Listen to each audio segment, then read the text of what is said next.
मेरे प्यारे देशवासियों, आज हम सब 80वां स्वतंत्रता दिवस मना रहे हैं। आज हर दिलों की धड़कन वंदे मातरम के नाद से गूंज रही है। आज हर घर तिरंगा है,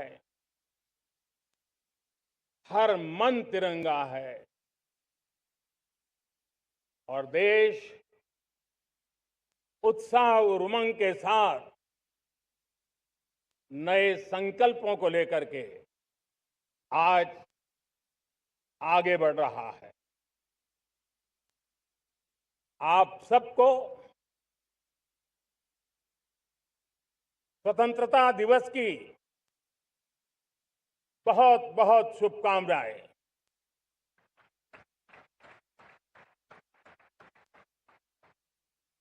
देश आज उन महान सपूतों का पुण्य स्मरण करती है जिन्होंने देश की आजादी के लिए त्याग बलिदान की पराकाष्ठा की। अपने तप, त्याग और बलिदान से आजादी के एकमात्र लक्ष्य को लेकर के अपनी पूरी जिंदगी खपा दी। पूज्य बापू समेत सभी स्वातंत्र्य सेनानियों को बलिदान की महान परंपरा जगाने वाले महान क्रांतिकारियों को आज मैं श्रद्धापूर्वक नमन करता हूं।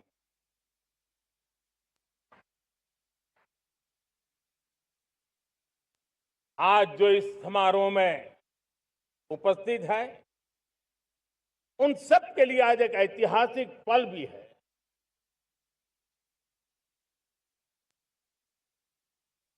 आजादी के बाद 15 अगस्त को लाल किले पर पहली बार वंदे मातरम गूंज रहा है।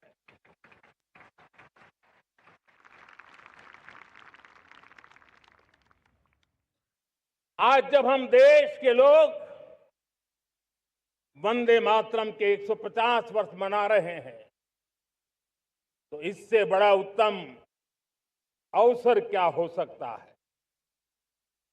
मेरे प्यारे देशवासियों, पिछले दिनों देश के कुछ हिस्सों में बाढ़ का प्रकोप रहा, भूस्खलन का प्रकोप रहा, अनेक परिवार प्रभावित हुए। उनके दुख दर्द को हम भली भांति अनुभव करते हैं। पीड़ित परिवारों को मैं विश्वास दिलाता हूं कि हम और पूरा देश उनके साथ खड़े हैं। मेरे प्यारे देशवासियों, कोई भी राष्ट्र तब महान बनता है, तब अपनी सिद्धियों को प्राप्त करता है जब अपने सपनों, अपने संकल्पों और अपने सामर्थ्य के दम पर आगे बढ़ता है। मेरे देशवासियों, अब छोटे सपनों से चलने वाला नहीं है। हमें बड़े सपने, क्योंकि बड़े सपने हमारी सोच को भी विस्तार देते हैं, हमारी सोच की क्षितिज को विस्तृत करते हैं। हमारे संकल्प दृढ़ होने चाहिए जब संकल्प दृढ़ होता है तो कठिनाइयों से, आपदाओं के बीच से रास्ते निकालने का सामर्थ्य अपने आप उभर करके आता है।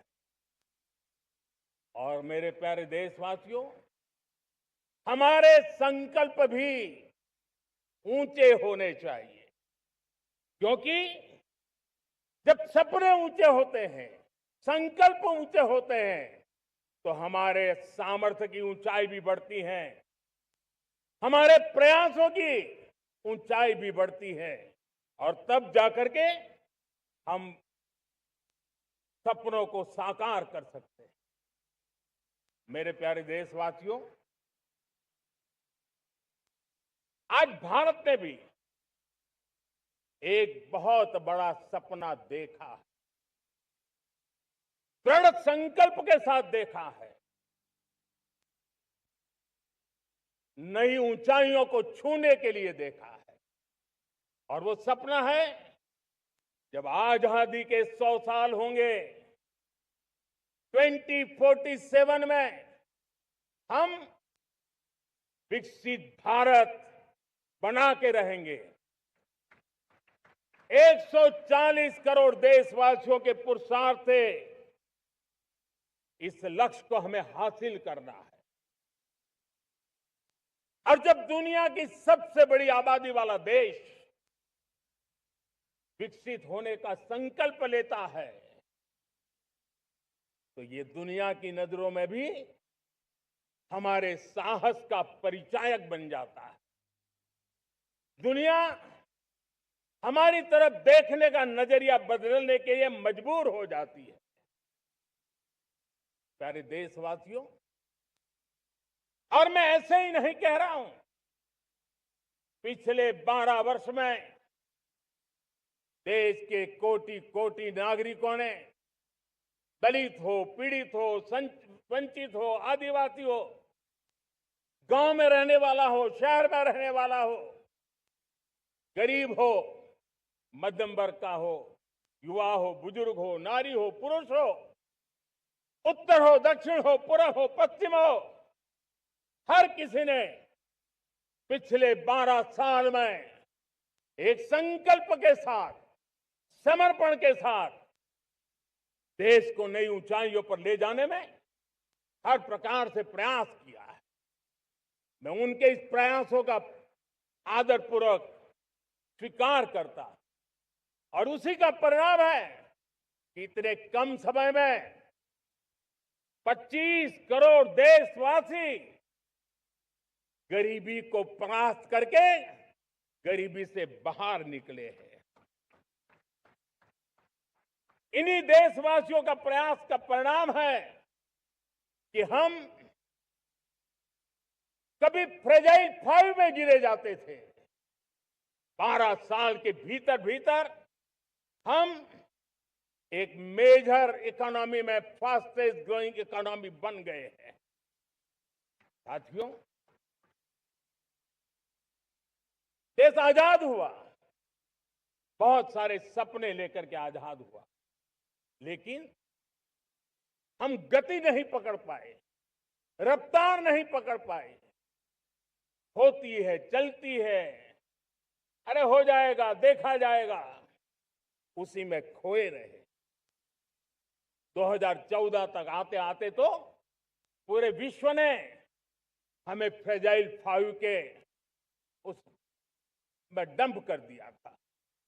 ऐसे समय पिछले 12 साल में भारत ने एक नई रफ्तार पकड़ी, तेज गति से हम आगे बढ़ रहे हैं, और देशवासियों का संकल्प है कि अब 140 करोड़ देशवासियों के संकल्प को, सामर्थ्य को रोकना नामुमकिन है। प्यारे देशवासियों, पिछले 12 वर्षों में डिफेंस प्रोडक्शन करीब 4 गुना हुआ, खादी और ग्रामोद्योग का उत्पादन करीब 5 गुना हुआ, इलेक्ट्रॉनिक मैन्युफैक्चरिंग करीब 7 गुना बढ़ा, आधुनिक रेलवे कोच का निर्माण 21 गुना बढ़ा, मोबाइल फोन उत्पादन 33 गुना बढ़ा। इतना ही नहीं, आधुनिक युग को देकर के भी डिजिटल और इनोवेशन की दुनिया में भी हमने अपना परचम लहराया।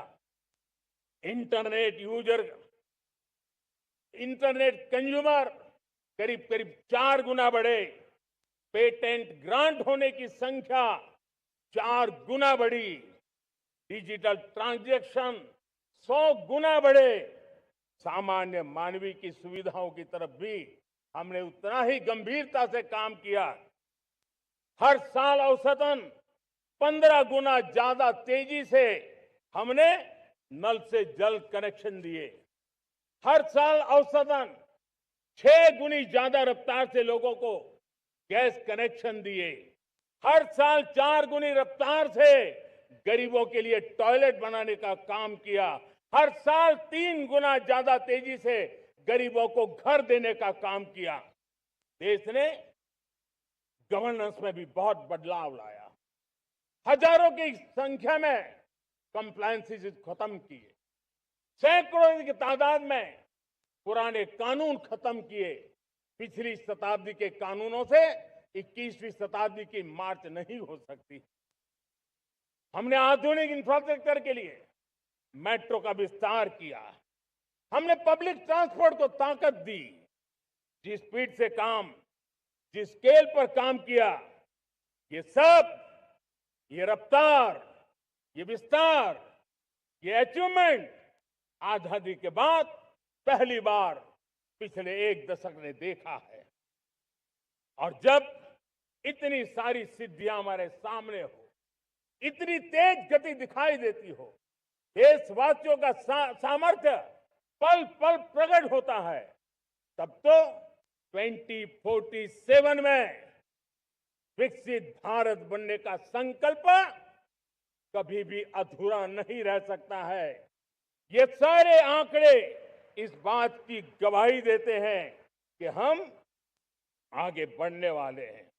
मेरे प्यारे देशवासियों, लेकिन उसके लिए आत्मविश्वास की जरूरत होती है, आत्मगौरव की जरूरत होती है, और साथ साथ आत्मनिर्भर भारत होना भी बहुत जरूरी होता है। और इसलिए बीते वर्षों में हमारा कन्विक्शन रहा है कि भारत को हमें अब दूसरे देशों पर निर्भर रह करके नहीं जीना चाहिए। हमें आत्मनिर्भर बनना चाहिए। दुनिया में बहुत कुछ मिलता है, सस्ता मिलता है, जल्दी मिल सकता है, लेकिन उससे हमारा सामर्थ्य तैयार नहीं होता, न हमारे सामर्थ्य की कसौटी होती है। और इसलिए हमें भी अपनी क्षमताओं को बढ़ाना है। अपने हितों की सुरक्षा हमें खुद को करनी है। और इसलिए आत्मनिर्भर भारत का संकल्प बहुत दृढ़ता के साथ हम लेकर के आगे बढ़ रहे हैं। मेक इन इंडिया, स्वदेशी, वोकल फॉर लोकल, इन सारे क्षेत्रों में आज हर भारतीय का मन जुड़ रहा है। मेरे प्यारे देशवासियों, मैं आपको एक उदाहरण देता हूं सेमीकंडक्टर का।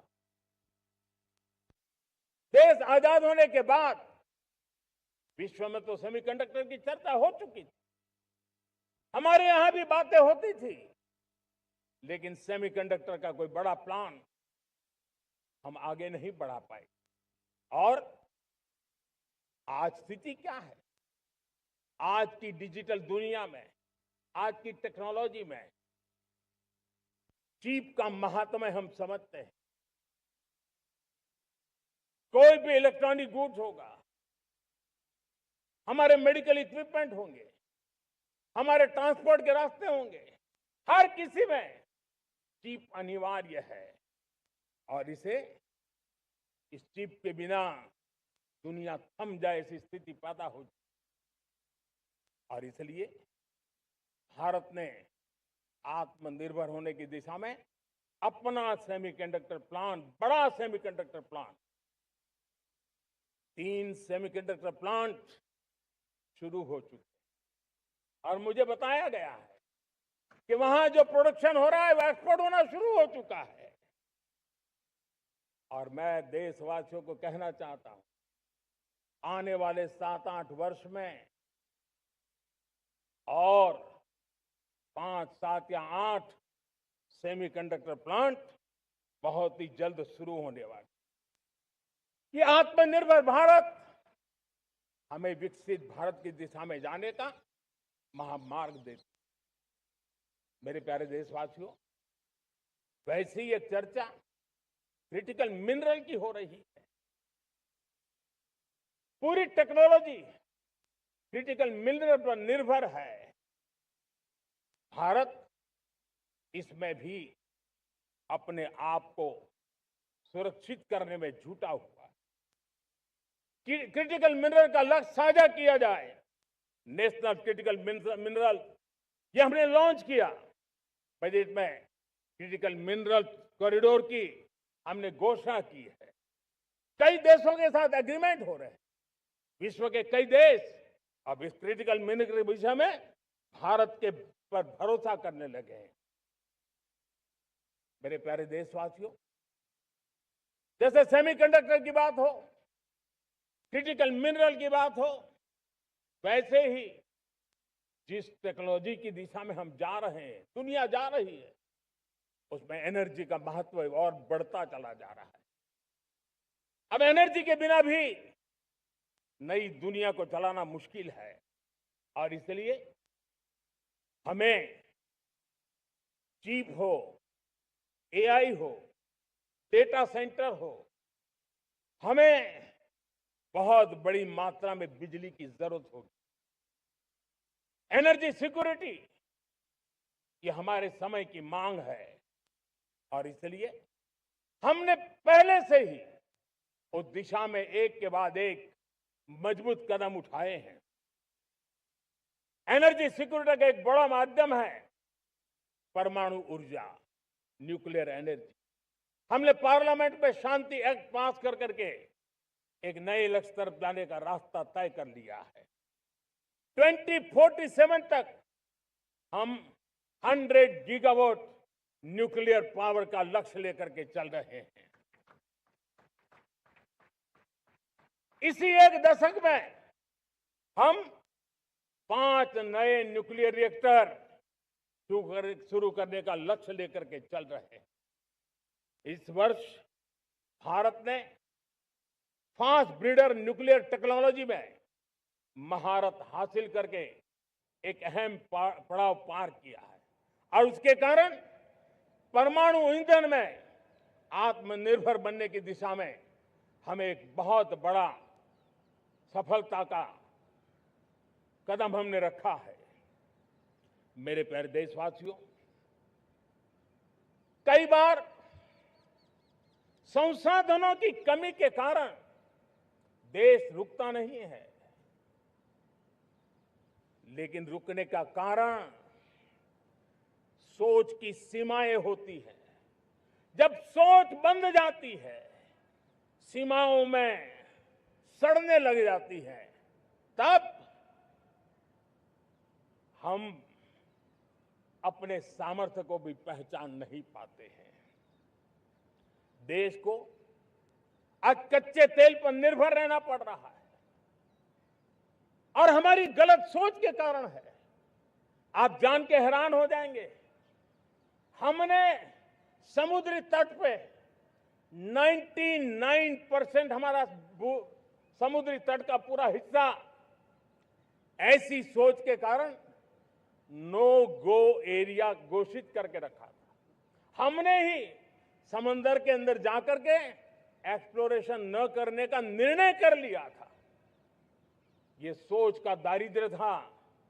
हमने फैसला किया ये नहीं चल सकता। हमने उस 99% को जो कभी नो गो एरिया हुआ करते थे, हमने उसको गो एहेड एरिया के रूप में खुला कर दिया है। और अब हम समुद्र के भीतर भी एक्सप्लोरेशन करने की और नए नए भंडार खोजने की दिशा में हम प्रवृत्त हैं, हम प्रयास कर रहे हैं। हमने पिछले वर्ष उसी दिशा में एक महत्वपूर्ण कदम रखते हुए समुद्र मंथन की घोषणा की थी और पिछले दिनों हमने 85,000 करोड़ रुपए इस काम के लिए आवंटित करके काम को गति देने का निर्णय कर लिया है। मेरे प्यारे देशवासियों, एनर्जी सिक्योरिटी, इसका मैंने कहा कि हमें ऑल्टरनेट स्रोतों की तरफ भी पूरी शक्ति लगाना बहुत जरूरी है और इसलिए ऊर्जा का सही इस्तेमाल बढ़ाते हुए भारत इसी दिशा में आज तेजी से काम कर रहा है। 2014 से पहले, मतलब आज से 12 साल पहले, हमारे देश में सिर्फ 70 शहरों में पाइप से गैस की व्यवस्था थी, पाइप से गैस डिस्ट्रीब्यूशन होता था। 12 साल में इन 70 शहरों को हमने 700 शहरों तक पहुंचा दिया है। ये होती है रफ्तार, ये होता है विस्तार। 2014 के पहले मुश्किल से 20-22 लाख घरों में पाइप से गैस पहुंचता था। आज 1.25 करोड़ घरों में पाइप से गैस पहुंचाने का काम हो रहा है। 12 वर्ष पहले देश में सोलर एनर्जी की कैपेसिटी सिर्फ 2 गीगावाट थी। 2 गीगावाट, आज 160 गीगावाट हमने प्राप्त किया है लक्ष्य। मेरे प्यारे देशवासियों, मैं एक और जानकारी देता हूं। हमने इसका लाभ देश के मध्यम वर्ग को, सामान्य परिवार को मिले, इस तरफ भी उतना ही ध्यान केंद्रित किया। हमने पीएम सूर्यघर मुफ्त बिजली योजना चालू की और आज मुझे संतोष है कि इतने कम समय में 50 लाख घरों का सोलर एनर्जी का काम हम आंकड़ा पार कर चुके हैं। तेजी से चल रहा है और उसके कारण हजारों घरों का बिजली बिल 0 हो गया है। हजारों घर अपनी बिजली का उपयोग करने से अतिरिक्त बिजली आज बेच करके कमाई कर रहे हैं। हर परिवार को हम इस काम के लिए 80,000 रुपया सरकार की तरफ से एक एक परिवार को मदद दी जा रही है, तब जाकर के हम इस काम को पूरा कर रहे हैं। मेरे प्यारे देशवासियों, आपको जानकर के हैरानी होगी, ये जो हमारी रेलवे है उसका इलेक्ट्रिफिकेशन का काम हमारे देश में 1925 में शुरू हुआ था। 1925 में इलेक्ट्रिफिकेशन का काम शुरू हुआ, लेकिन 90 साल में 1925 से लेकर के 90 साल में सिर्फ 30% रेल का इलेक्ट्रिफिकेशन हुआ था। यानी 90 साल में 30%। हमारी रफ्तार देखिए, लक्ष्य को पाने के लिए हमारी दौड़ देख लीजिए। हमने एक दशक के अंदर 100% काम पूरा कर दिया। 90 साल में 30%, 10 साल में 70%, ये होता है काम। और इसके कारण डीजल जो हमें बाहर से लाना पड़ता है उसकी बचत हुई, बिजली से हमारी ट्रेनें चली, पर्यावरण को फायदा होने लगा। मेरे प्यारे देशवासियों, हम यहां से नहीं रुके हैं, हम दुनिया के अंदर पीछे रहना नहीं चाहते। पिछले दिनों आपने खबर सुनी होगी, भारत ने ईंधन का नया क्षेत्र को भी छू लिया है। देश ने पहली हाइड्रोजन से चलने वाली ट्रेन शुरू कर दी है और मुझे खुशी है, ये सबसे लंबी ट्रेन है और सबसे ताकतवर ट्रेन है और दुनिया में हाइड्रोजन ट्रेन के क्षेत्र में भी भारत ने अपना झंडा गाड़ दिया है। प्यारे देशवासियों, पिछले 10-12 साल हम लगातार 2047 के लक्ष्य को पाने के लिए दौड़ रहे हैं, एक के बाद एक सोपान सिद्ध कर रहे हैं। हमने सोचा भी नहीं था कि हमें इसमें भी कुछ मुसीबतों का झेलना पड़ेगा। पिछले 10-12 वर्ष में कितने संकटों का सामना करना पड़ा। कोरोना जैसी वैश्विक महामारी ने पूरी दुनिया को चिंता में डाल दिया था, सारी व्यवस्थाएं चरमरा गई थी। कोरोना से बाहर निकले, युद्ध की विभीषा की खबरें आने लगी, कहीं यूक्रेन तो कहीं पश्चिम एशिया, हर जगह पे तनाव का माहौल। और पता नहीं भविष्यवेत्ताओं ने तो न जाने क्या क्या घोषणाएं कर दी थी। देश को डराना, देश को भयभीत रखना, देश को चिंतित रखना, इसी में कुछ लोगों को आनंद आता है। वैक्सीन नहीं मिलेगी, कोविड में लोग बचेंगे नहीं, कुछ भी नहीं होने वाला। वेस्ट एशिया का क्राइसिस आया, पेट्रोल पंप पे पेट्रोल नहीं मिलेगा, गैस नहीं मिलेगा, डीजल नहीं मिलेगा, फर्टिलाइजर नहीं मिलेगा।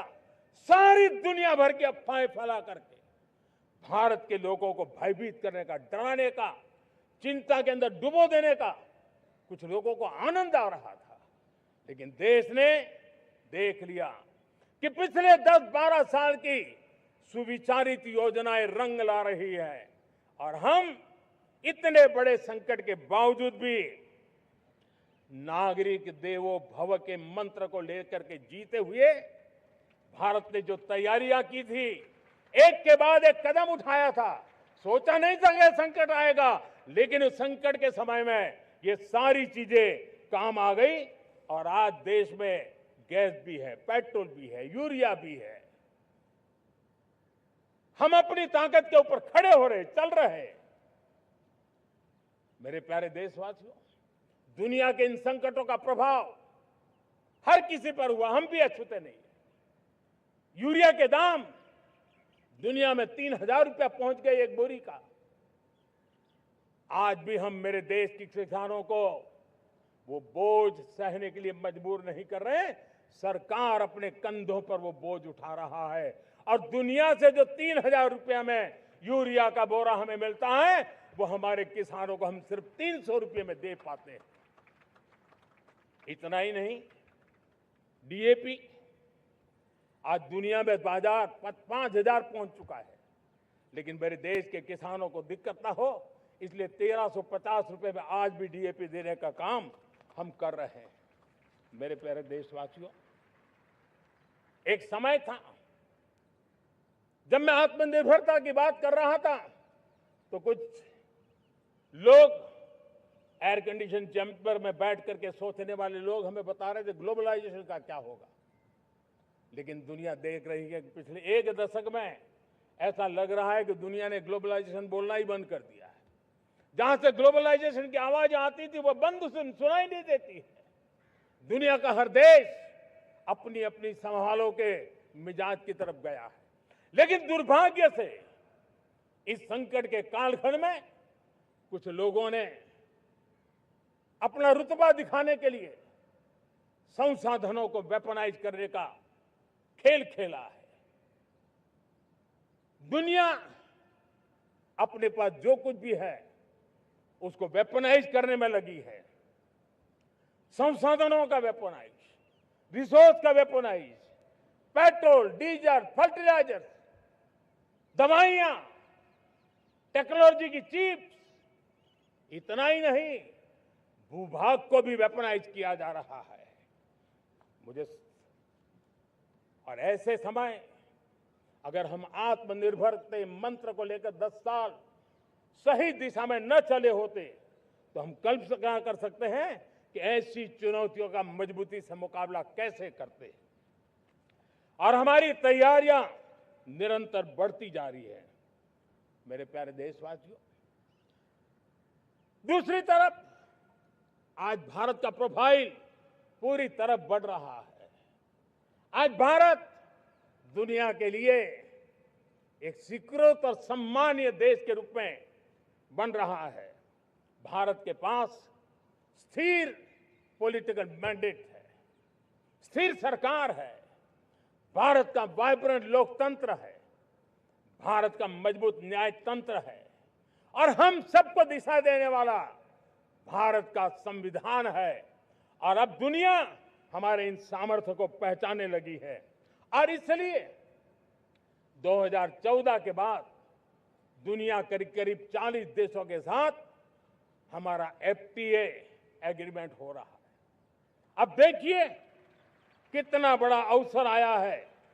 लेकिन ये जो ट्रेड एग्रीमेंट्स हुए हैं ये एक बहुत बड़ा अवसर है और इसलिए खास करके मैं मेरे MSMEs को कहना चाहूंगा कि हमें इस मौके को छोड़ना नहीं है। दुनिया में हमें पहुंचना है।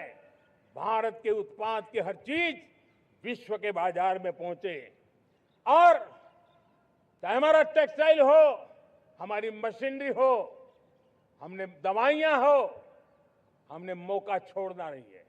लेकिन वैश्विक जो पैरामीटर्स हैं उस पैरामीटर को हमें पार करना होगा। हमें दुनिया से जो मिलता है उसे अच्छा देना पड़ेगा, दुनिया में जो मिलता है उसे सस्ता देना पड़ेगा। और पंजाब के लुधियाना से लेकर के तमिलनाडु के तिरुपुर तक हमारा टेक्सटाइल सेक्टर दुनिया में पहुंच सकता है। इतना ही नहीं, केरलम से लेकर के गुजरात और तमिलनाडु से लेकर के बंगाल, ये हमारा समुद्री तट, हमारे मछुआरे भाई बहन आज इस FTA के कारण हमारे श्रिप यानी झींगा उसके एक्सपोर्ट की बहुत संभावना बनी है। हमारे सी फूड की दुनिया में पहुंच बनने की संभावना पड़ी हुई है। और इसलिए मैं चाहूंगा कि हम इस परिस्थिति का फायदा उठाते हुए, हम आगे चलते हुए हम इन कामों को पार करने के लिए प्रयास करें। मेरे प्यारे देशवासियों, मैंने जो भूमिका आपके सामने रखी है उसके पीछे 2047 का लक्ष्य इन मजबूत नींव पर खड़ा है। 2047 विकसित भारत का लक्ष्य हमने पिछले 10-12 साल में देशवासियों ने जो सामर्थ्य दिखाया है उस सामर्थ्य का हिस्सा है। और इसलिए मेरे प्यारे भाइयों बहनों, सदी का 1/4 हिस्सा बीत चुका है और अगला 1/4 हमारे लिए अत्यंत महत्वपूर्ण है। अब हम रुक नहीं सकते हैं, हमारी गति नहीं रुक सकती है, हमारी दिशा तय हो चुकी है, हमें प्राप्त करके रहना है। और इसके लिए हमें अपना वर्क कल्चर बदलना होगा। हमारे वर्क कल्चर को बदलते हुए हमें हमारी सोच को भी बदलना होगा, हमें हमारे काम की गति को भी बदलना होगा। जो काम पिछले 5-7 दशक में नहीं हुए हैं वो काम हमें आने वाले 5-7 साल में करने हैं। और मेरा भरोसा है मेरे देश की युवा शक्ति पर, मेरे देश के नौजवानों पर, मेरे देश की माताओं को बहनों पर, मेरे देश के किसानों पर, मेरे देश के मजदूरों पर कि हम इस सपने को साकार कर सकते हैं। और इसलिए हमें रिफॉर्म की गति को भी आगे बढ़ाना है। और जब मैं रिफॉर्म की बात कर रहा हूं, रिफॉर्म नहीं हमारे लिए कोई कंपल्सन है, नहीं रिफॉर्म ये हमारे के लिए कोई बजबड़ है। हमारे लिए रिफॉर्म ये कन्विक्शन है। आउट ऑफ कन्विक्शन हम रिफॉर्म एक्सप्रेस पर चल पड़े हैं और हम आने वाले दिनों में भी नेक्स्ट लेवल रिफॉर्म की ओर बढ़ने वाले हैं। और इसलिए सरकार, समाज, उद्योग, उत्पादक, किसान, हर किसी ने अपनी ट्रेडिशनल व्यवस्थाओं में रिफॉर्म करना पड़ेगा, सोच में रिफॉर्म करना होगा, अपने लक्ष्यों को रिफॉर्म करना होगा। और इसलिए मेरे प्यारे देशवासियों, हमें एक निश्चित दिशा में को लेकर के चलना होगा। मैं आज उस युग को भी याद करना चाहूंगा जब देश भारत का सामर्थ्य सप्त सिंधु के रूप में हम जानते थे, हम समझते थे, हम सुनते थे। अब विकसित भारत बनाने के लिए हमें नई धारा चाहिए। आज लाल किले की प्राचीर से मैं देश के सामने शक्ति की सप्त धारा का आह्वान करता हूं। आने वाले 5-7 साल में जो पिछले 5-7 दशक में नहीं हुआ, वो सप्त धारा के सामर्थ्य से, शक्ति से हम देश को नई ऊंचाई, नई गति देंगे और नए लक्ष्यों को पार करने वाला सामर्थ्य देंगे। और इसके साथ साथ देश की युवा शक्ति का सामर्थ्य का भरपूर राष्ट्र निर्माण में उपयोग होगा, उनकी शक्ति जोड़ी जाएगी। आने वाले दिनों में जब मैं सप्तधारा की बात करता हूं, सप्तधारा की पहली शक्ति है मैन्युफैक्चरिंग पावर।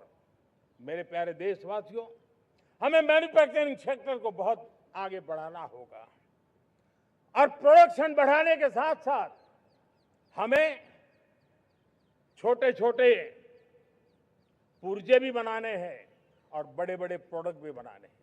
पूरा वैल्यू चेन हमारा होना चाहिए और उसे लेकर के चलना। हमें कंपोनेंट भी चाहिए और हमें कंप्लीट मैन्युफैक्चरिंग भी चाहिए, कंप्लीट प्रोडक्ट भी चाहिए। डिजाइन से लेकर मैन्युफैक्चरिंग तक भारत को ग्लोबल सप्लाई चेन का भरोसामंद केंद्र बनना होगा। इसके लिए मैं 3 चीजों पर विशेष जोर देना चाहता हूं। मैन्युफैक्चरिंग के क्षेत्र में जो मेरे भाई बहन हैं, ये समय का ये अवसर है, इस अवसर को जाने मत दें। और इसके लिए हमें कॉस्ट, क्वालिटी और स्केल, इसके विषय में वैश्विक मानदंडों से खरा उतरना पड़ेगा। हमारी फैक्ट्रीज कॉम्पिटिटिव हो, हमारे प्रोडक्ट्स यूजर फ्रेंडली हो, हमारा पैकेजिंग दुनिया के लोगों को लुभावने वाला हो, आकर्षित करने वाला हो, हमारा जीरो डिफेक्ट प्रिसिजन मैन्युफैक्चरिंग, ये हमारी पहचान बनना चाहिए। हर मैन्युफैक्चरर, हर एंटरप्रेन्योर, हर एमएसएमई से मैं कहना चाहता हूं, ग्लोबल मार्केट में हमारी पहचान विश्वसनीयता और गुणवत्ता के आधार पर होनी चाहिए। क्वालिटी के संबंध में नो कॉम्प्रोमाइज, और इसलिए हमारा मंत्र क्वालिटी, क्वालिटी, क्वालिटी होना चाहिए। यही हमारा ग्लोबल ब्रांड वैल्यू बनेगा। मेरे प्यारे देशवासियों, इस सप्तधारा की दूसरी शक्ति है कृषि और फूड प्रोडक्शन, फूड प्रोसेसिंग। हमें इस दिशा में आगे बढ़ना होगा। हमारे किसानों ने, अब दुनिया के बाजार खुल चुके हैं, एफपीए के कारण हमें एक बहुत बड़ा मार्केट मिल रहा है। हमें वहां पहुंचना है, हमें उस जगह को हाथ लगाना है। हमें खेत से लेकर एक्सपोर्ट मार्केट की ओर जाना होगा। हमारे पारंपरिक खान पान हो, हमारे मिलेट्स हो, हमारे मसाला हो, हमारे फल हो, फूल हो, क्या कुछ नहीं है हमारे पास, वो ग्लोबल ब्रांड्स बनने चाहिए। हमारे किसान केमिकल फ्री खेती को बल देंगे, दुनिया में इनकी मांग और बढ़ने वाली है। और जो ग्लोबल पैरामीटर्स के अंदर हर प्रकार से सिद्ध होने वाले हमारे एग्रो प्रोडक्ट होंगे, तो दुनिया में हम आसानी से पहुंच पाएंगे। मेरी सप्तधारा की तीसरी शक्ति है टेक्नोलॉजी और इनोवेशन। मेरे प्यारे देशवासियों, आज जमाना एआई का है, क्वांटम का है, स्पेस का है, रोबोटिक्स का है, डेटा सेंटर्स का है। पूरी तरह एक नया क्षेत्र खुल चुका है और इमर्जिंग टेक्नोलॉजी ये भी हर पल हमें चुनौती दे रही है। और इसलिए देश को दुनिया के लिए मार्केट नहीं बना देना, हमें इनोवेशन का हब बनना है। हमने यूपीआई और डिजिटल पब्लिक इंफ्रास्ट्रक्चर में लोहा मनवा लिया है, हमारी ताकत का परिचय करवा दिया है। अब भारत को डिजिटल पब्लिक टेक्नोलॉजी उसको भी दुनिया के कोने कोने तक पहुंचाना है। भारत को नेक्स्ट जनरेशन कम्युनिकेशन टेक्नोलॉजी में लीड करना है। मेड इन इंडिया 6G हर कोने में पहुंचे, ये हमारा लक्ष्य होना चाहिए और हमें उसमें तेजी करनी चाहिए और इसके लिए हमारा प्रयास कम नहीं होना चाहिए। सप्तधारा की चौथी शक्ति है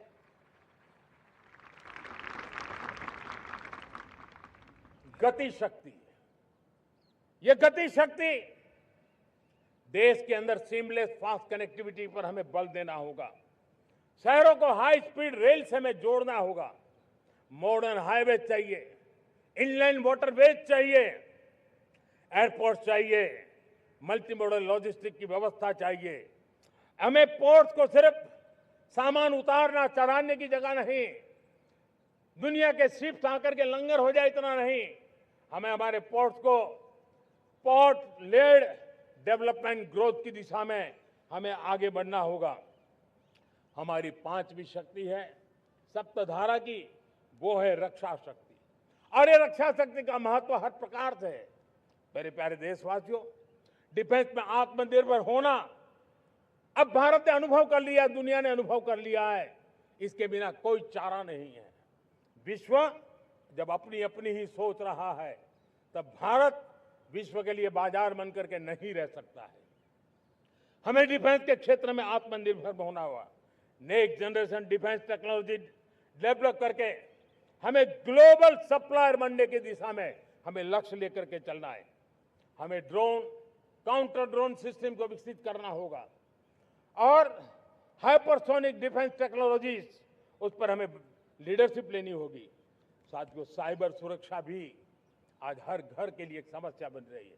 वो भी एक रक्षा का क्षेत्र है जिसमें हमारे युवाओं की जो सामर्थ्य है, उस सामर्थ्य का उपयोग हम देश के और दुनिया के लिए कर सकते हैं। हमारी सप्तधारा की छठी शक्ति है ग्रीन इकोनॉमी, ब्लू इकोनॉमी, जो ग्रीन जॉब को भी जन्म देती है। हमें green hydrogen, renewable energy, energy storage, green mobility, green manufacturing in global scale हमें पा करके रहना है। हमें दुनिया जब ग्लोबल वार्मिंग की चर्चा करती रहती है, हम रास्ते खोजते रहते हैं, हम समस्याओं का समाधान दे रहे हैं और भारत ये ग्रीन मूवमेंट का बहुत बड़ा सामर्थ्य लेकर के चलिए। भारत के पास ब्लू इकोनॉमी के लिए भी बहुत बड़ा अवसर है। बहुत बड़ा लंबा हमारा कोस्ट लाइन है। ब्लू इकोनॉमी के लिए बहुत बड़े अवसर है। फिशरीज है, कोस्टल टूरिज्म है, ओशन टेक्नोलॉजी है। ऐसे कितने ही क्षेत्र हैं जिसमें हम आगे बढ़ सकते हैं। मेरे प्यारे देशवासियों, भारत सप्तधारा की जब बात करके लेकर चला है, तब हमारी सातवीं धारा है और दुनिया के लिए इसका अपना भी एक महत्व है और वो है भारत का सॉफ्ट पावर। भारत के सॉफ्ट पावर की ताकत है। आज योग ने पूरी दुनिया को भारत के साथ जोड़ के रखा हुआ है। योग दुनिया के लिए एक ऊर्जा बनता जा रहा है, भारत के लिए विश्वास का बड़ा कारण बनता जा रहा है। जिस भारत के पास आस्था के केंद्र हो, जिस भारत के पास आयुर्वेद हो, जिस प्रकार से भारत के पास होलिस्टिक हेल्थ केयर की व्यवस्था हो, हील इन इंडिया का मूवमेंट हो, हम दुनिया के अंदर हमारे सामर्थ्य को लेकर के जा सकते हैं। हैंडीक्राफ्ट हो, संस्कृति हो, हमारी फिल्में हो, हमारा क्रिएटिव वर्ल्ड हो, वीएफएक्स हो, हमारा एनिमेशन हो, हमारी गेमिंग हो, डिजिटल कंटेंट हो, क्रिएटिव वर्ल्ड के अंदर भारत अपना रुतबा दिखा सकता है। हमने उसको वैश्विक सामर्थ्य के रूप में विकसित करना होगा। आज भारत ने वेव समिट को एक बहुत बड़ी ताकत दी है। दुनिया धीरे धीरे भारत का ये जो world audio visual and entertainment summit है, उसकी राह देखता रहता है और वो भारत के सॉफ्ट पावर को, भारत के क्रिएटिव दुनिया को परिचित करेगा। मेरे प्यारे देशवासियों, भारत के पास विशाल वन्य संपदा है। हमारे पास 100 से ज्यादा नेशनल पार्क है, क्षमता बहुत है, लेकिन विदेशी टूरिस्टों को आकर्षित करने में हम कम पड़े हैं। हमें मौका है हमारे सॉफ्ट पावर के माध्यम से दुनिया के टूरिस्टों को भारत के लिए आकर्षित करने का। हमारा सामर्थ्य हमें दुनिया को दिखाना है।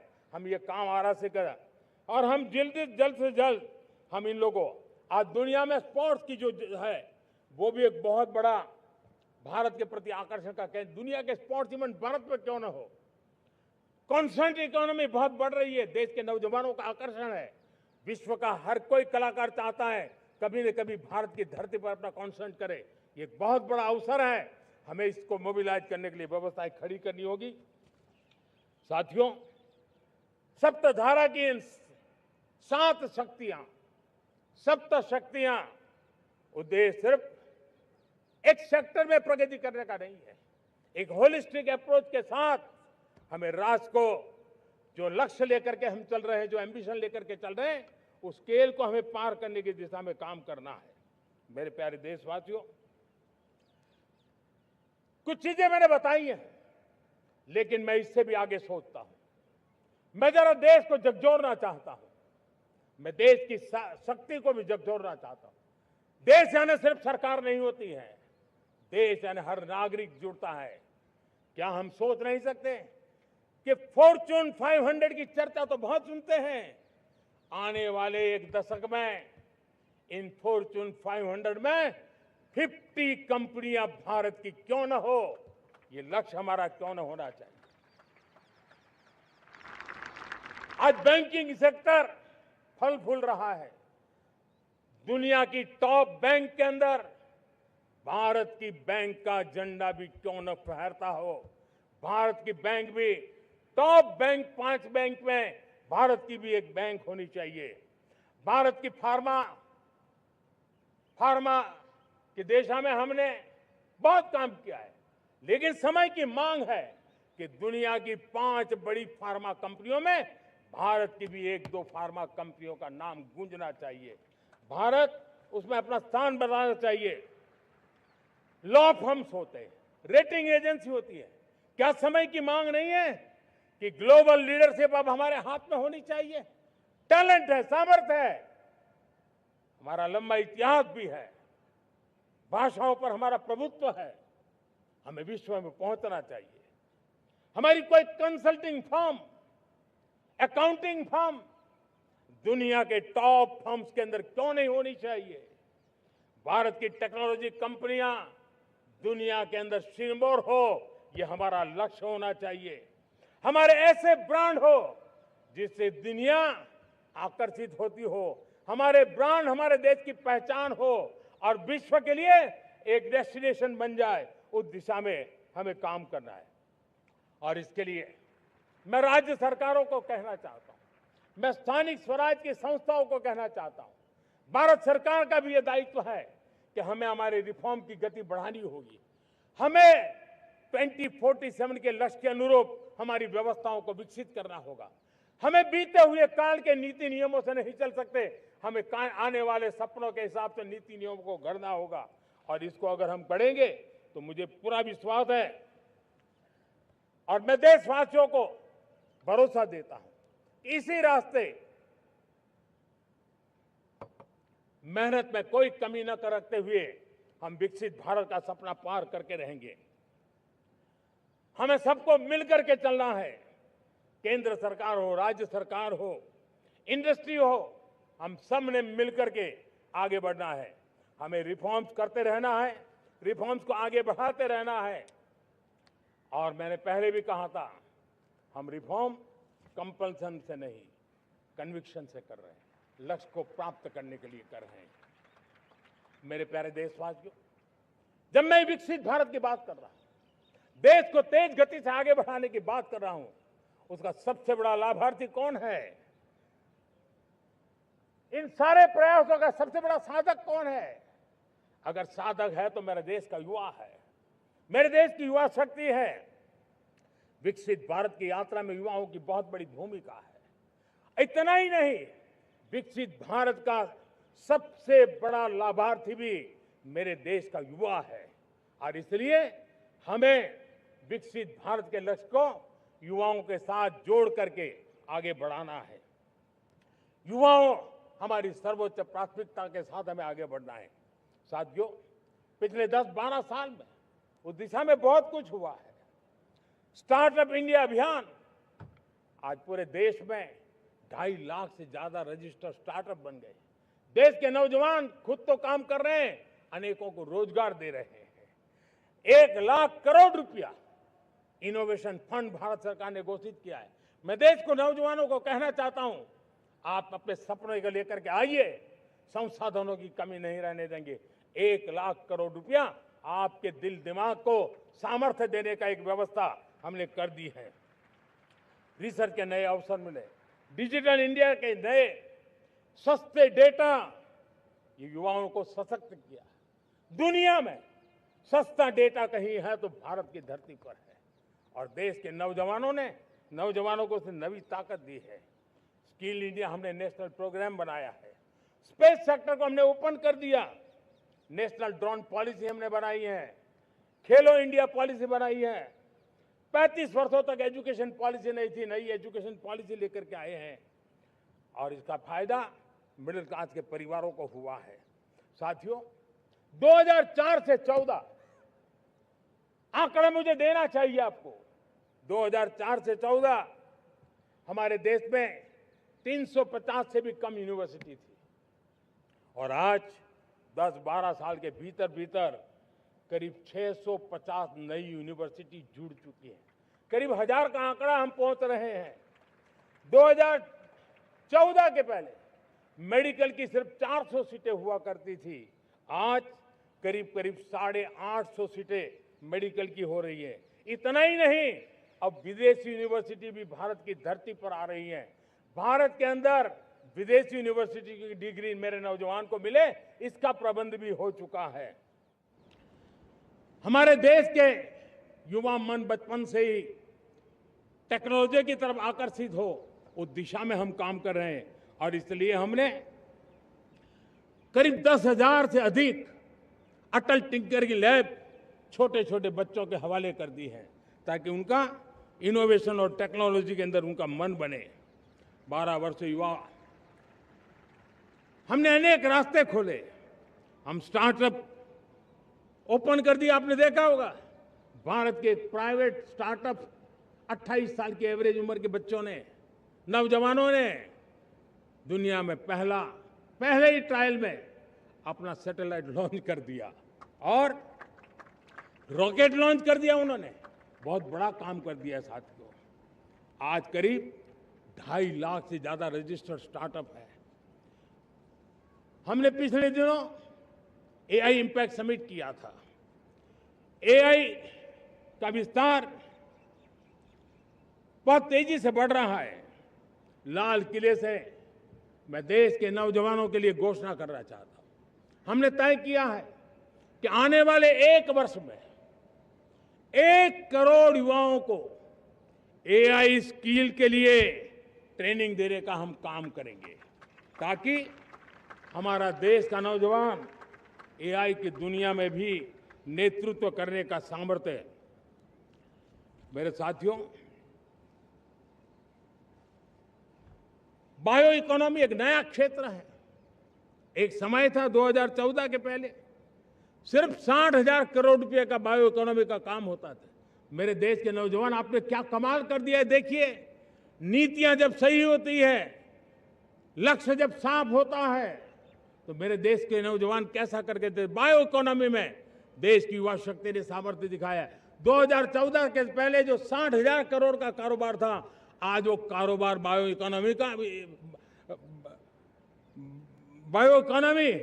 20 लाख करोड़ पहुंच चुकी है। दोस्तों,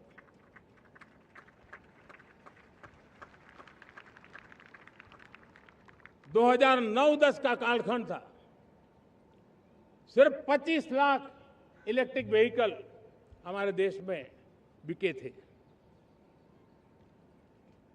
1.5 लाख इलेक्ट्रिक व्हीकल बिके थे 2009-10 में। 1.5 लाख इलेक्ट्रिक व्हीकल। इस 25-26 में 25 लाख इलेक्ट्रिक व्हीकल बिके हैं।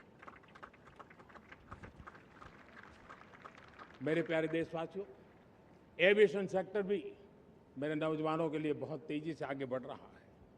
नए एयरपोर्ट, नए रूट, नए नए रोजगार के अवसर बना रहे हैं। मेंटेनेंस, ओवरहॉलिंग, इसके भी कारण देश में बहुत बड़ी मात्रा में स्किल मैन पावर को काम मिल रहा है। मेड इन इंडिया हवाई जहाज बनाने की दिशा में हमने सफलता पाई है। Made in India defence transport aircraft C295 already अपनी उड़ान भर चुका है, सफल उड़ान भर चुका है। ये देश के नौजवानों के लिए, मेरे साथियों, ड्रोन ने भी बहुत बड़ा काम किया है। स्वामित्व योजना, गांव में ड्रोन से स्वामित्व योजना सफल हो रही है। करीब 3.25 करोड़ परिवारों को स्वामित्व योजना का लाभ मिला है और इसके कारण 140 लाख करोड़ रुपए जैसी संपत्ति अनलॉक हुई है, जिसके कारण बैंक से लोन मिल सकता है, लोग अपना कारोबार कर सकते हैं। मेरे प्यारे देशवासियों, हमारे मध्यम वर्गीय परिवारों के सामने एक बहुत बड़ा बोझ बन चुका है कोचिंग क्लासेस की स्पर्धा। हर माँ बाप को लग रहा है कि कोचिंग क्लास में बच्चे को नहीं भेजा तो हम प्रतिष्ठित परिवार नहीं है। इन गरीब और मिडिल क्लास परिवारों की हम चिंता करते हुए हजारों करोड़ रुपए का उनका खर्च है वो भी बचे, बेटे भी अपने आसपास रह सके, उनकी देखभाल हो सके, परिवार पर आर्थिक बोझ न आए।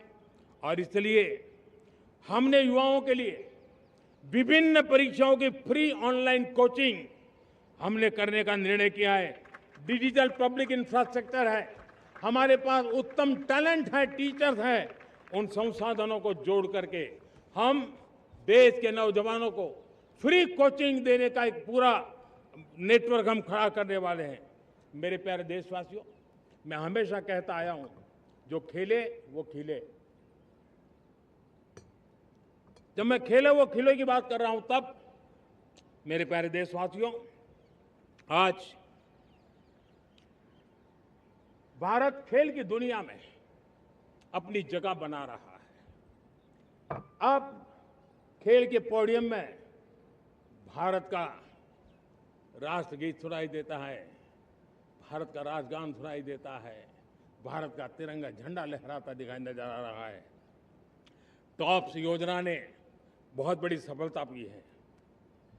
खेलो India games, university games, winter games, beach games, sports infrastructure, sports के लिए कोचिंग, स्पोर्ट्स मेडिसिन, स्पोर्ट्स के लिए न्यूट्रिशन, इन सारे विषयों में भारत अब महारत करने की दिशा में आगे बढ़ रहा है।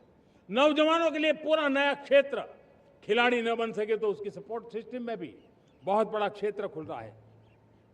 स्पोर्ट्स की दुनिया में भारत का प्रदर्शन बेहतर होता रहा है और हम 2036 में ओलंपिक के मजबूत दावेदार बनकर के आगे बढ़ रहे हैं और 2030 में कॉमनवेल्थ गेम्स को भारत होस्ट करने वाला है।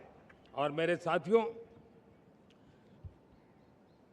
दुनिया में जो ओलंपिक की खेल होते हैं, करीब 40 प्रकार के गेम होते हैं और करीब 350 साढ़े 350 स्पर्धाएं होती हैं ओलंपिक में। और आपको जानकर के दुख होगा मेरे देशवासियों, मेरे नौजवानों, मैं आपको चुनौती देता हूं, मैं आह्वान करता हूं, मैं आपकी मदद चाहता हूं। 350 जितने स्पर्धाओं में भारत 2/3 खेलों में कहीं होता ही नहीं, हमारी मौजूदगी नहीं होती, हम क्वालिफाई नहीं होते हैं। हमने तय किया है कि 2036 में जो ओलंपिक होगा, हम चाहते हैं कि वो भारत में हो, लेकिन 2036 में जिन विधाओं में आज भारत खेलता नहीं है, जिन विधाओं में भारत क्वालिफाई नहीं करता है, जिन स्पर्धाओं में भारत ने छोड़ के रखा है, 3/4 हिस्सा हमारे इंतजार कर रहा है। भारत उस पर बल देगा और इसके लिए हम टैलेंट हंट का एक अभियान भी चलाना चाहते हैं। हमें अगर 2036 के लिए खिलाड़ी चाहिए तो आज जो 5 साल, 10 साल, 15 साल की उम्र के नौजवान हैं, बेटे हैं, उनके तरफ ध्यान देना होगा, उन बेटियों पर ध्यान देना होगा। और इसलिए 5 से 15 उम्र के बच्चों में खेल प्रतिभा ढूंढने के लिए गांव-गांव, शहर-शहर, स्कूल-स्कूल एक टैलेंट हंट का अभियान चलाया जाएगा। बच्चों की प्रतिभा को देखा जाएगा और फिर उनको स्पेशल ट्रेनिंग दे करके देश के लिए खेलने वाले अच्छे खिलाड़ी बनाए जाएंगे। मेरे प्यारे युवा, देश के सामने, देश के नौजवानों के सामने नशा एक बहुत बड़ा संकट बनता जा रहा है। नशा मुक्त भारत, ये हम सबका सामूहिक दायित्व होना चाहिए। हमारे उज्जवल भविष्य के लिए हमारी युवा पीढ़ी मजबूत हो, हमारा युवा सामर्थ्य हमारे देश के लिए काम आए, इसलिए नशा मुक्त भारत। पिछले दिनों माय भारत के वॉलंटियर्स ने, देश के एनजीओ ने, देश के सामाजिक सांस्कृतिक संगठनों ने, देश के आध्यात्मिक पुरुषों ने मिलकर के नशा मुक्त भारत का 100 सप्ताह का एक कार्यक्रम तय किया है। 100 सप्ताह तक एक अभियान चलने वाला है। मैं हर परिवार को कहना चाहता हूं कि आप भी इस अभियान का हिस्सा बने, आप इसके साथ जुड़िए और देश के नशा मुक्त भारत के सपने को पूरा करने के लिए आप आगे आइए। मेरे प्यारे देशवासियों, 21वीं सदी में दशकों पुरानी जो चुनौतियां हैं, उन चुनौतियों को खत्म करना बहुत अनिवार्य है। नक्सलवाद, माओवाद लाखों युवाओं के भविष्य को तबाह कर दिया। अनेक माताओं के दूधमल नौजवानों को छीन लिया, बर्बाद कर दिया। हर मां बाप के सपनों को चूर चूर कर दिया। इस नक्सलवाद ने 4 दशक तक हिंदुस्तान के बहुत बड़े हिस्से को, बहुत बड़ी आबादी को दबोच करके रखा था, बंदूक के नोक पर दबोच करके रखा था, संविधान की धज्जियां उड़ा दी थी और देश के सामान्य नागरिकों की रक्षा में 3,500 से ज्यादा हमारे पुलिस के, सुरक्षा बल के जवान शहीद हो गए। युद्ध के अंदर जितने सैनिक मरते हैं, उससे ज्यादा हमारे पुलिस जवानों को जान की बाजी लगानी पड़ी ताकि देश के सामान्य मानवी को सुरक्षा मिले। ये नक्सलवाद ने धरती को लहूलुहान कर दिया था। 2014 में आपने जब हमें मौका दिया, उसी दिन हमने संकल्प लिया था कि हम देश को नक्सलवाद से मुक्त करेंगे। और आज मुझे खुशी है कि नक्सली माओवादी हिंसा आखिरी सांस भी शायद रहने की अब तो ताकत नहीं रही है।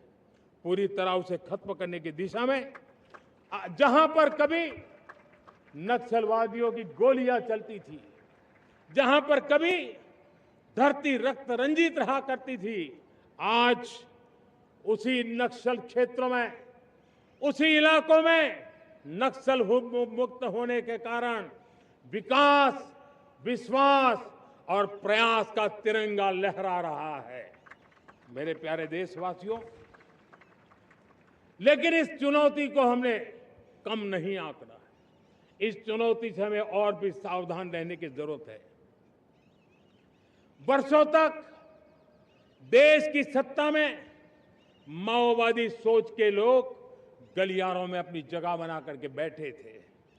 सरकारी कमेटियों में सलाहकार के रूप में भी ये माओवादी सोच ने नीतियों को प्रभावित किया था। मेरे प्यारे देशवासियों, जंगलों में हमें हथियारी नक्सलों का खात्मा बुलाने में, उस संकट से देश को मुक्त कराने में सफलता मिली है। लेकिन हथियारी नक्सल तो गए, लेकिन दिमागी नक्सल, ये दिमागी नक्सल मौके की तलाश में है। हिंसा, अराजकता के वो रास्ते खोज रहे हैं, समाज को गलत राह पर घसीटने के लिए भांति भांति के दांव कर रहे हैं। इन दिमागी नक्सलियों को पहचानना होगा, इन दिमागी नक्सलियों को आइसोलेट करना होगा और राष्ट्र को विकसित राष्ट्र बनाने की मुख्य धारा की ओर देश की युवा पीढ़ी को जोड़ना होगा। मेरे प्यारे देशवासियों, सुरक्षित भारत बनाना हम सबका दायित्व है। चुनौती सीमा के भीतर हो या सरहद से बाहर, भारत हर परिस्थिति के लिए तैयार है। आज युद्ध का नेचर बदल रहा है। अब युद्ध सीमा पर ही होता है, गारंटी नहीं है। आज युद्ध सीमा के अंदर कहीं रिफाइनरी पे जाकर के, कहीं बैंकिंग सेक्टर को जाकर के, कहीं डेटा सेंटर को जाकर के, एक प्रकार से लड़ाई का नया रूप, इंफ्रास्ट्रक्चर तोड़े जा रहे हैं, फैक्ट्रियां तोड़ी जा रही है। हमने मिशन सुदर्शन चक्र की पिछले सालों घोषणा की थी, बहुत तेजी से उस पर काम चल रहा है। आज डिफेंस एक्सपोर्ट हमारा करीब 50 गुना बढ़ा है। करीब 100 देशों में हमारे अस्त्र शस्त्र पहुंच रहे हैं। वैश्विक पटल पर भारत की प्रतिष्ठा धीरे धीरे बढ़ रही है। बदलते हुए समय में अस्त्र शस्त्र की तरफ काम करना है, सैन्य बलों का सामर्थ्य बढ़ाना है, लेकिन साथ साथ नागरिकों को भी तैयार करना होगा। पिछली शताब्दी के युद्धों के अनुरूप जो सिविल डिफेंस की व्यवस्थाएं हमारे देश में विकसित हुई है, वो कालबाह्य हो चुकी है। और इसलिए मैं आज लाल किले से घोषणा कर रहा हूं कि हम आने वाले दिनों में सिविल डिफेंस का एक वाइब्रेंट नेटवर्क खड़ा करेंगे। आधुनिक व्यवस्थाओं से उनको परिचित कराएंगे। आधुनिक संकटों से नागरिकों को रक्षा करने की क्या व्यवस्था हो सकती है, एक बहुत बड़ा वॉलेंटरी फोर्स सिविल डिफेंस का आधुनिक चुनौतियों को पार करने वाला हम बनाने वाले हैं। मेरे प्यारे देशवासियों, राष्ट्र के निर्माण में आज हमारी बहनों बेटियों का योगदान हम सब के लिए बहुत बड़ा प्रेरणा का कारण बना हुआ है। फाइटर जेट हो या सिविल एविएशन, हमारी बेटियां सबसे आगे दिखाई दे रही है। खेलकूद का मैदान हो, हमारी बेटियां आगे दिखाई दे रही है। स्टेम एजुकेशन में भर्ती होने की प्रक्रिया हो, सबसे ज्यादा हमारी बेटियां आगे दिख रही है। आज सेना में भी एनडीए से जो बच्चियां निकली हैं, वो बड़े रौब के साथ देश की सेना का नेतृत्व करने का सामर्थ्य दिखाने लगी है। मेरी बेटियों की ताकत कैसी है। मैं पिछले दिनों साणंद में एक सेमीकंडक्टर प्लांट में गया। वहां आदिवासी बेटियां, देश के अलग अलग कोने से आई हुई बेटियां काम कर रही थी। वो उस गांव से आई थी जिन्होंने पासपोर्ट क्या होता है पता तक नहीं था। वो बेटियां विदेशों में गई, ट्रेनिंग लेकर के आई और आज चिप निर्माण का काम कर रही है। और बड़े कॉन्फिडेंस, मैं जो उनका कॉन्फिडेंस देखा, मैं सचमुच में बहुत प्रभावित हुआ था। आज 3 करोड़ बहनों को हमने लखपति दीदी बनाने का लक्ष्य तय किया था, उसको पार कर लिया। अब हम 6 करोड़ लखपति दीदी बनाने के लक्ष्य को लेकर के आगे बढ़ रहे हैं। 3 करोड़ नई लखपति दीदी बनना मतलब ग्रामीण अर्थव्यवस्था में बहुत बड़ा बदलाव मातृशक्ति के द्वारा आने वाला है। मेरे प्यारे देशवासियों, आज पंचायतों में, नगर पालिका में, महानगर पालिका में बहुत बड़ी मात्रा में हमारी महिलाएं जनप्रतिनिधि बनकर के देश का मार्गदर्शन कर रही है, समस्याओं का समाधान कर रही है, बहुत ही सक्षम नेतृत्व दे रही है। और इसी को ध्यान में रखते हुए हमने पार्लियामेंट में नारी शक्ति वंदन अधिनियम पारित किया था। लेकिन किसी न किसी कारण से राजनीति के अखाड़े में पिछले 40 साल से ये सपना हमेशा राजनीतिक अखाड़े का शिकार हो गया है। मैं देश के सभी राजनीतिक दलों से आज लाल किले की प्राचीर से तिरंगे झंडे की छाया में खड़े होकर के प्रार्थना करता हूं, आग्रह करता हूं, आइए उन महिलाओं के सामर्थ्य के पुजारी बनिए, उन महिलाओं के सम्मान में आगे आइए और जल्द से जल्द हमारी माताओं बहनों को 33% विधानसभा और लोकसभा में उनको प्रतिनिधित्व मिले, वे भारत की नीति घड़तर के अंदर अपना योगदान दे। समय की मांग है और मैं सभी राजनीतिक दलों से फिर से आग्रह करता हूं, आइए महिला आरक्षण लागू करके महिला सम्मान में आप भी जुड़िए, आप भी यश लीजिए, आप भी क्रेडिट लीजिए, लेकिन मेरी माताओं बहनों को हक दीजिए। मेरे प्यारे देशवासियों, विकसित भारत का संकल्प तभी पूरा होगा जब विकास अंतिम व्यक्ति तक पहुंचेगा। 2014 से पहले सिर्फ 25 करोड़ लोगों के पास सोशल सिक्योरिटी का कवर था, सिर्फ 25 करोड़ के पास। साथियों, पिछले 5-7 दशक में सिर्फ 25 करोड़, हमने एक दशक के भीतर भीतर 100 करोड़ देशवासियों को सोशल सिक्योरिटी का कवच दिया है। आयुष्मान भारत योजना से 70 साल की उम्र के बुजुर्गों से भी आज 5 लाख रुपए तक मुफ्त दवाई की व्यवस्था हो रही है। करोड़ों करोड़ों परिवारों को इसके कारण बहुत बड़ी सुविधा मिली है। और इस आयुष्मान कार्ड के कारण 2 लाख करोड़ रुपया जो दवाई और ऑपरेशन के पीछे खर्च होना था, वो मेरे परिवारों के बच्चे हैं। वो गरीब परिवार है, वो मध्यम वर्ग के परिवार है, उनको इतनी बड़ी। मेरे प्यारे देशवासियों, आज मुझे एक काम के लिए आपकी मदद चाहिए। मैं आप सबसे एक मदद मांग रहा हूं। सभी नौजवानों से मैं चाहता हूं कि आप इसका नेतृत्व करिए। आपका 1 या 2 घंटे देश को बहुत बड़ी शक्ति देने वाले हैं। आपको लगेगा 1-2 घंटे में मैं देश की क्या शक्ति, मैं बताता हूं, आप बहुत बड़ी शक्ति बनने वाले हैं। और इसलिए हर घर में वातावरण बने।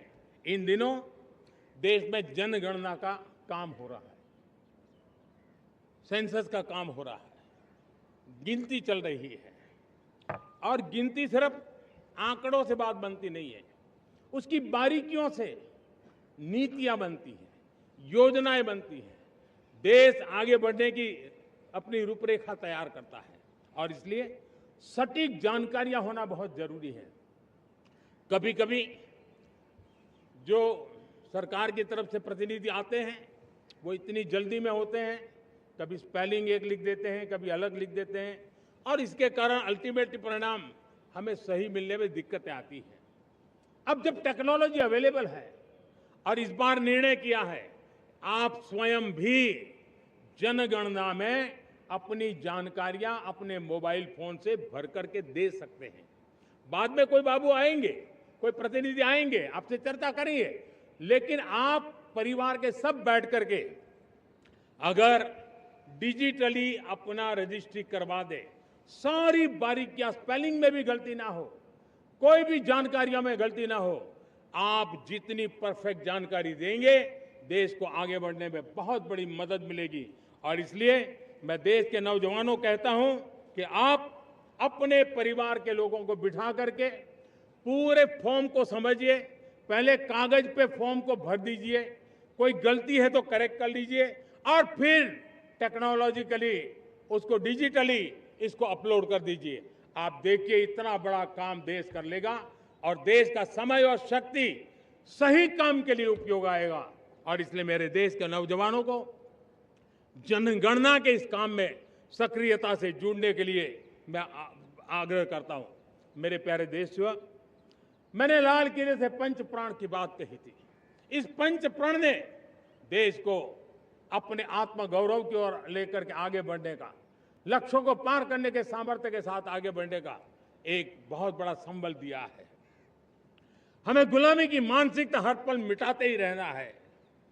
जिस भारत का सपना नेताजी सुभाष चंद्र बोस ने देखा था, बाबा साहब आंबेडकर ने देखा था, पंडित नेहरू ने देखा था, सरदार पटेल, भगत सिंह, सुखदेव राजगुरु ने देखा था, डॉक्टर श्यामा प्रसाद मुखर्जी ने देखा था, भगवान बिरसा मुंडा ने देखा था, ज्योतिबा फुले ने देखा था, उन सब से प्रेरणा लेकर के हम आगे बढ़े।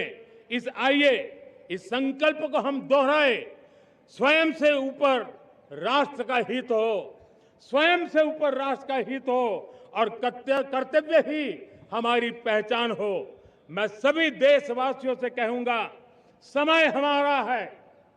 मैं सभी देशवासियों से कहूंगा, समय हमारा है, अवसर हमारा है, संकल्प हमारा है। आइए सपनों को संकल्प बनाए, संकल्प को सामर्थ्य बनाए और सामर्थ्य को सफलता में बदल के रहें।